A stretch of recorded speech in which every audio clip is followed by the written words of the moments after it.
Fala, minha gente. Vamos estudar agora a atuação das massas de ar no verão brasileiro, as três principais delas, que são a massa tropical atlântica, então massa tropical atlântica, a massa equatorial atlântica e a massa equatorial continental. Essas são as três massas de ar cuja atuação priorizam no verão brasileiro. A gente nunca pode esquecer que são três massas de ar predominantes no verão. No Brasil, nós temos 5 massas de ar. Ainda tem massa tropical continental, que se forma na região do Paraguai, e temos a massa polar atlântica, que se forma no Polo Sul e atravessa a Argentina e o Uruguai, chegando no Brasil. As 5 massas, elas atuam no Brasil o ano todo. Só que em cada estação, algumas predominam sobre outras. No verão brasileiro, então, são essas 3 massas de ar.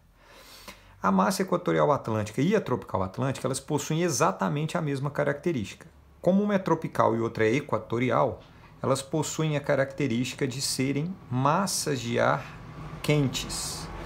E como elas são atlânticas, mais precisamente elas são oceânicas, elas são massas de ar úmidas, beleza? Então elas são massas de ar quentes e úmidas atuando no litoral brasileiro. Então essas duas massas de ar têm como característica atuarem ao longo do litoral brasileiro, beleza? Então elas atuam no território brasileiro, bacana. Quando eu falo que elas atuam no território ou no litoral brasileiro, a massa tropical atlântica ela atua no litoral nordeste, sudeste, atingindo até parte da região sul. A massa tropical atlântica, em termos litorâneos, ela é uma das mais abrangentes. A massa equatorial atlântica ela atua no litoral do nordeste, tanto o litoral leste quanto norte, e ela atua também na região amazônica. Tranquilo? Para a gente entender como que é a dinâmica dessas massas de ar, das duas, com um pouco mais de intensidade e densidade, eu fiz um desenho aqui de um perfil do relevo que abrange toda essa linha verde que eu acabei de representar aqui, que é uma linha que vai da posição A, próxima à Amazônia, até a posição B, que é o Oceano Atlântico. O perfil do relevo AB, para entendermos a dinâmica dessas massas de ar, é esse perfil que está representado aqui. Então eu coloco aqui A, que é próximo à Amazônia, B, que é no Oceano Atlântico, beleza? Isso indica para a gente esse desenho do perfil. Por que é importante saber esse perfil? Apesar dele estar na região Nordeste, mas ao longo de todo o litoral brasileiro, a característica é basicamente a mesma. Reparem que quando essas massas de ar formadas no Oceano Atlântico atingem a porção litorânea do Brasil, elas encontram um conjunto de serras. Na porção sul do Brasil, gaúchas e catarinenses, no sudeste, Serra do Mar e da Mantiqueira, e no nordeste, principalmente o Planalto da Borborema, que é esse relevo que está representado aqui. É o Planalto da Borborema. Então a dinâmica que eu vou explicar aqui é uma dinâmica do Nordeste brasileiro, mas ela poderia se aplicar a outras porções do litoral brasileiro também, inclusive o litoral da região Sudeste. Se eu estou representando o Nordeste, eu vou colocar aqui a massa equatorial atlântica, que é a massa de ar que atua predominantemente no litoral nordestino no período do verão. Essa massa de ar ela desloca quente e úmida em direção ao Nordeste brasileiro. Ela entra pelo litoral nordestino, mais ou menos 300 quilômetros para dentro do continente, ela vai ser barrada nesse seu fluxo pelo Planalto da Borborema, mais ou menos 1.500 a 2.000 metros de altitude. Esse ar quente e úmido, em função desse relevo, ele é forçado a ascender, a subir, e ao ser forçado a essa ascensão, há a condensação da umidade em elevadas altitudes, temperaturas mais baixas, resultando em precipitação. Essa chuva ela é fruto da condensação da umidade da massa equatorial atlântica e também da massa tropical atlântica. Essa chuva ela só vai existir em função da presença desse relevo que é uma serra no litoral. Sendo assim, ela recebe o nome de, esse tipo de chuva orográfica. Oro é montanha, então é chuva formada em montanha, ou também conhecida como chuva de relevo. Beleza? É uma chuva que se forma em função da presença do relevo. Essa massa equatorial atlântica que desloca em direção ao continente, na medida em que ela sobe esse relevo para condensar e virar chuva, esse ar quente e úmido que condensa e vira chuva, ele recebe o nome de barlavento. Barlavento é o ar úmido da massa equatorial atlântica que será transformado em chuva, em precipitação. Quando essa massa de ar consegue atravessar a serra, o Planalto da Borborema, ela atravessa como ar seco. Ela se transforma em uma massa de ar seca. Ao se transformar nesse ar seco, porque perdeu a umidade no litoral, recebe o nome então de sotavento. Então, sotavento é a porção seca do ar da massa equatorial atlântica, já que a umidade ela foi barrada e se concentrou na vertente da serra voltada para o oceano, chamado de barlavento. Então aqui, barlavento provoca chuva, sotavento provoca a seca. Essa chuva orográfica ela possui duas características básicas. A primeira é uma chuva de longa duração. O Enem ele cobra tipos de chuva, tá, pessoal? Então é uma chuva de longa duração. Estamos falando de uma chuva que pode durar a estação do verão inteiro, porque ela vai receber a umidade da massa equatorial atlântica no Nordeste ou da tropical atlântica no Sudeste durante toda a estação. Então é uma chuva que pode durar 3 meses. E uma chuva caracterizada por ser de média intensidade. Ou seja, não é um pancadão de chuva, mas também não é aquela chuva muito fininha. É uma chuva que tem uma intensidade considerável de duração de longos períodos. Uma das chuvas mais longas já registradas no Brasil, a atuação da massa tropical atlântica no litoral do Sudeste, Rio de Janeiro, região de Angra dos Reis, com chuvas praticamente constantes durante quase 90 dias. É o período da estação do verão, então estamos falando de dezembro, janeiro, fevereiro, de chuvas constantes. Só que repara um detalhe, é uma chuva constante em terreno com grande declividade. Então essa água da chuva, ela atinge a superfície e escoa com grande velocidade.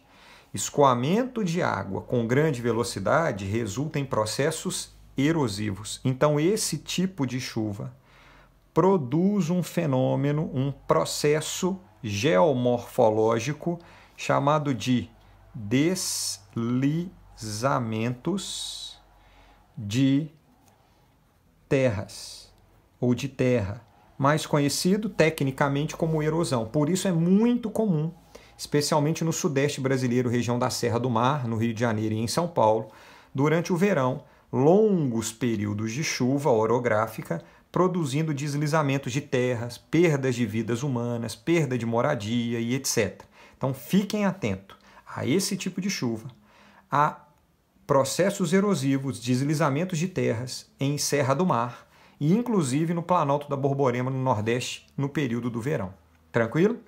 Só que aí o pessoal comete um erro agora, relativamente grave, achando que o Planalto da Borborema, por segurar a umidade, o barlavento, e deixar passar só o sotavento, que é a parte seca, ele, o Planalto da Borborema, é o responsável pela formação, pela configuração do sertão nordestino.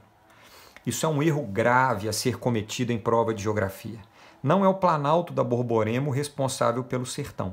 Curiosamente, mesmo se tirássemos o Planalto da Borborema, a umidade litorânea não conseguiria chegar no sertão. Por quê? Porque relativamente próximo ao sertão nordestino existe a floresta amazônica. A Amazônia, ela representa a região brasileira com a mais alta temperatura média. A gente está falando aqui de temperaturas que chegam perto de 35 graus na média anual. Ele é mais quente na média do que o sertão. Temperaturas muito altas produzem fortes centros de baixa pressão atmosférica. B é baixa pressão. É o ar quente com menor densidade. Isso força a subida do ar. A gente vai ver aqui que a gente tem um ar ascendente. Na medida em que esse ar ascende, a umidade ela vai sendo condensada, se transformando em nuvens, produzindo precipitação. São as chuvas que caem na floresta amazônica, elas caem nessa configuração. Um ar quente muito úmido, e a umidade vem da evaporação na região amazônica, produz chuva. Só que repara o seguinte, esse ar amazônico, ele tende a uma determinada altitude, elevada altitude, estamos falando aqui de 10 a 15 quilômetros de altitude, ele tende a deslocar em direção ao Nordeste e deslocar em direção a outras regiões amazônicas. Aí a gente pensa, bom, então quer dizer que ele vai levar a umidade em direção ao sertão. Mas o que vai acontecer é que esse ar, ao deslocar em direção ao sertão nordestino, quando chega no sertão, esse ar produz um movimento chamado de movimento descendente ou movimento subsidente. Essa realidade ela só acontece no sertão nordestino, no território brasileiro. Em nenhum outro lugar do Brasil, o ar vai produzir movimento de subsidência, de descida, mesmo sendo ar quente. Isso só vai acontecer no sertão. Por quê? Porque o ar amazônico encontra com um movimento de ar originado da África que atravessa todo o Oceano Atlântico. O ar amazônico se encontra com esse ar originado no continente africano sobre o sertão. E o choque desses dois movimentos, dessas duas grandes massas atmosféricas, produz um movimento de subsidência. Eu vou fazer com a mão. O que vai acontecer? O ar que vem da África encontra com o ar que vem da floresta amazônica, eles se encontram e o choque produz a descida desse ar. Quando esse ar desce, movimento descendente ou subsidente, ele bate na superfície terrestre. E esse movimento cria uma célula, um centro de alta pressão atmosférica. E em ambientes de alta pressão é impossível produzir chuva. Então, mesmo que a gente retire o planalto da Borborema, o centro de alta pressão vai continuar existindo e vai impedir a umidade oceânica de chegar na região do sertão, uma vez que esse ar, ao entrar em contato com a superfície, ele passa a se dispersar. Então, ele impede que a umidade chegue. Sendo assim, a seca no sertão nordestino ela não tem nenhuma relação direta com a ação antrópica. O que o ser humano faz é agravar a seca. Por exemplo, quando a gente desmata a floresta amazônica, o mínimo de umidade que chega no sertão, saída da floresta amazônica, ela não sai mais porque o desmatamento reduz a evaporação. Então o ser humano ele agrava a seca no sertão nordestino ao desmatar a Amazônia, por exemplo. Tanto é que, em função dessa característica, dessa dinâmica climática, o sertão nordestino ele possui um clima conhecido, famoso, como clima semiárido. O clima semiárido nordestino, ele é um clima quase desértico, ele é quase árido. Por quê? As chuvas do clima semiárido são chuvas quase insignificantes. A gente vai ter um pouco mais de pluviosidade no mês de março, abril, quando tem, uma pluviosidade anual em torno de 600 milímetros. Lembrando que para ser um deserto, a pluviosidade anual ela tem que ser inferior a 300 milímetros. Então aqui é o dobro de chuva de um deserto, para entender o tanto que o deserto é seco.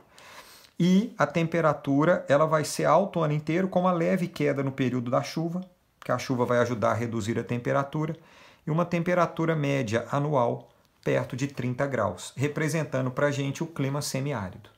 No Nordeste, dois ambientes têm uma pluviosidade um pouco maior. A porção da zona da mata litorânea, do Planalto da Borborema até o litoral, uma extensão aqui, uma largura de 300 quilômetros aproximadamente, e a região imediatamente fronteiriça da Amazônia, que ela é chamada de Meio Norte.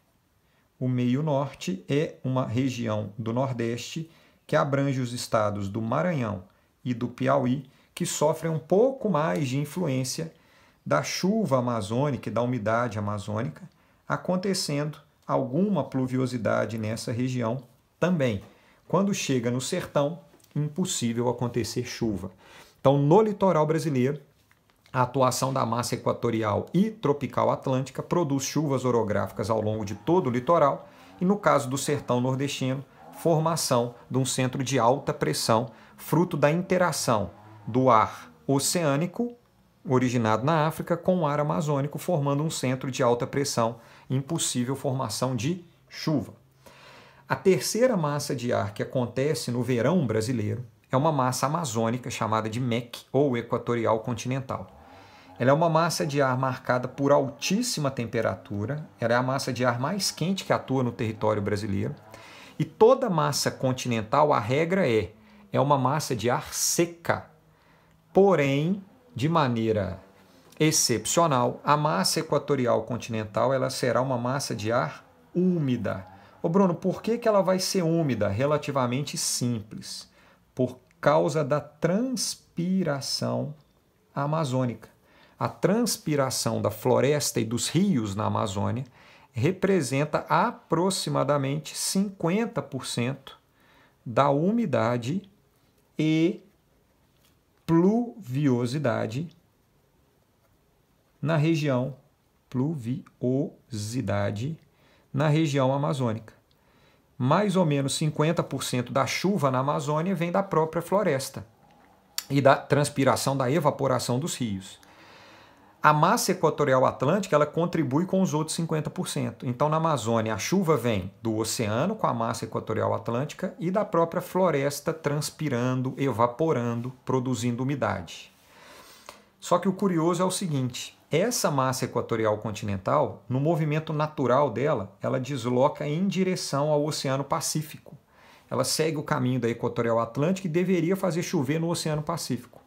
Só que existe a Cordilheira dos Andes como uma grande barreira orográfica. Quando a massa desloca para o Oceano Pacífico, a Cordilheira dos Andes obriga essa massa de ar a desviar. Então ela desvia e passa a influenciar com a sua umidade no Brasil central, estamos falando do centro-oeste e sudeste especialmente. Então grande parte das chuvas no Brasil central, sudeste e centro-oeste e até parte da Bahia, vem da atuação da massa equatorial continental no verão. Sendo assim, essa massa de ar extremamente quente e extremamente úmida, que faz chover no Brasil central, fruto da umidade oceânica, umidade da Amazônia e presença da Cordilheira dos Andes, ela vai produzir um tipo de chuva chamada de chuva convectiva, ou também conhecida como chuva de verão, famosa chuva de verão, ou também conhecida como chuva torrencial. Torrencial é aquele pancadão de chuva, aquela chuva muito forte, que passa muito rápido. Então, essa chuva que eu estou representando aqui, ela é o contrário da chuva orográfica, que é uma chuva de média intensidade e longa duração. Que vocês vão perceber que é uma chuva de curta duração e muitíssima intensidade. Como que essa chuva se forma, então? O Sol incide sobre a floresta, aumentando a temperatura local. Esse ar quente em baixa pressão força movimentos ascendentes, carregando grande quantidade de umidade da própria floresta para camadas altas da atmosfera. Na medida em que o ar ascende, a temperatura vai diminuindo, na medida em que a altitude vai se elevando. Isso vai produzindo gradativamente a condensação da umidade, formando um tipo de nuvem, que é essa nuvem aqui, caracterizada por ser a nuvem mais carregada, mais alta que existe na atmosfera terrestre. É uma nuvem que ela pode chegar a ter em torno de 7 quilômetros de altura. As demais nuvens, elas têm alguns metros de altura. Essa nuvem pode chegar a ter até 7 quilômetros de altura. É uma nuvem muito densa, muito escura, carregada de água, pronta para produzir uma chuva convectiva de verão ou torrencial. Essa chuva, ou melhor, essa nuvem, ela tem um nome. Ela é chamada de nuvem cumulonimbus. Nuvem cumulonimbus. Essa nuvem carregada de umidade é ela a responsável, por exemplo, pela formação em altitudes muito elevadas de gelo dentro dessa nuvem, quando a temperatura atmosférica está muito baixa. É esse tipo de nuvem, principalmente, que produz uma chuva dentro da chuva torrencial, chamada chuva de granizo. A chuva de granizo ela é muito mais comum em dias muito quentes do que em dias frios, por causa desse movimento de subida do ar na atmosfera, que consegue atingir altas camadas muito frias, produzindo chuva de granizo. Essa cumulonimbus ela vai produzir uma chuva com altíssima pluviosidade, alta intensidade e curta duração. É a famosa chuva de verão, muito comum, muito comum. No final da tarde do verão, quando o sol se põe, a temperatura cai razoavelmente e condensa a umidade. Ela vai produzir em grandes cidades as famosas enchentes e inundações. Algumas cidades grandes, tipicamente, sofrem com enchentes e inundações no período do verão. São Paulo, por exemplo, é uma delas, quando acontece no final do dia essa chuva com muita intensidade transborda os rios e, consequentemente, os engarrafamentos. O pessoal demorando horas para poder chegar em casa, fruto do modelo urbano adotado de impermeabilização do solo associada à alta pluviosidade da chuva de verão. Essa chuva convectiva ela vai caracterizar dois climas. Ela caracteriza o clima equatorial amazônica. Essa chuva ela acontece diariamente na Amazônia. Na Amazônia chove todo dia, chuva convectiva. Então, na Amazônia, clima equatorial, nós vamos ter alta pluviosidade, as barrinhas representam pluviosidade sempre. Alta pluviosidade, estamos falando aqui de uma pluviosidade que ela pode chegar a aproximadamente 3.000 a 3.500 milímetros por ano. É um dos climas mais chuvosos do planeta Terra, com temperatura média elevada o ano inteiro, temperatura variando entre 30 e 35 graus, clima equatorial muito quente e muito úmido. E o outro clima que essa massa de ar também ajuda a caracterizar é o clima tropical. O clima tropical, tropi, quer dizer alternância, ele vai ser caracterizado pela atuação dessa massa de ar equatorial durante o verão, início e final de ano, dezembro, janeiro, fevereiro e março, já que são as águas de março fechando o verão, e o período seco, que é o período do meio do ano, caracterizado pela atuação da massa tropical continental, MTC, massa quente e seca, produzindo longos períodos de seca. Então a gente vai ter no clima tropical, tipicamente tropical, duas estações bem definidas, um período seco e um período chuvoso, com pluviosidade perto dos 1.800 milímetros por ano. Beleza? E a temperatura ela vai acompanhar a pluviosidade, marcando períodos de verão e inverno com uma temperatura média perto dos 23 graus. Então, a atuação das massas de ar no verão brasileiro, elas caracterizam longos espaços chuvosos, com algumas dinâmicas produzindo seca, como é o caso do sertão nordestino. Beleza, pessoal? Grande abraço.